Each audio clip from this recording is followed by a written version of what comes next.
The launch of the first ever Special Economic Zone Summit took place last night in Port Moresby, where Prime Minister James Marape and other delegates were given a traditional welcome by the traditional landowners. On behalf of the Department of International Trade and Investment, a welcome speech was given by the Acting Secretary Jacinta Warakai Manua.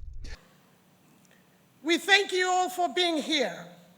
Your presence in this special occasion signifies the importance of the government's agenda of growing our economy through Special Economic Zone. Furthermore, as Minister in charge for International Trade and Investment, Richard Maru, also took time to thank all those who attended the first ever SEZ Summit launch.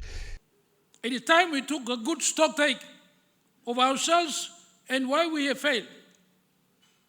And why is that important? Because the rest of the world have succeeded in using SEZ as a vehicle to transform the economies and create millions of jobs and bringing in billions and trillions of foreign direct investments, and they've done extremely well and transformed the nations from poor third world nations into industrialized nations today. Because we have more potential than most of them. We have much more fertile land.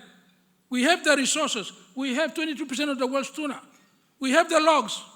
We have the forestry. And yet we have failed.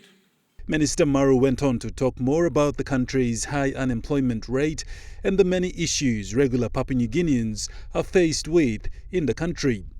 We have over-relied on a mining and petroleum sector, and look at where it's left us after 48 years. Highest unemployment, highest national debt, highest level of deficit. But greatest level of problems is US dollars. We can't find the US dollar. We are still rationing with 8 resource projects today.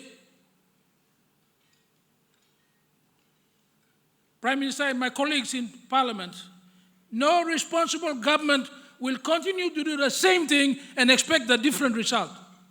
According to Prime Minister James Marape, the keynote speaker on the night, stated that since taking office as Prime Minister, the country was a 79.6 billion kina economy, and after 4 years, the economy rose to 113 billion kina economy, which is a growth of 33 billion kina, using budget deficit as a tool to transform wealth to Papua New Guineans. And I want to thank all existing companies in our country. All of you are here today. Thank you for your continual presence in our country. You're already here. Partner us and move into this space.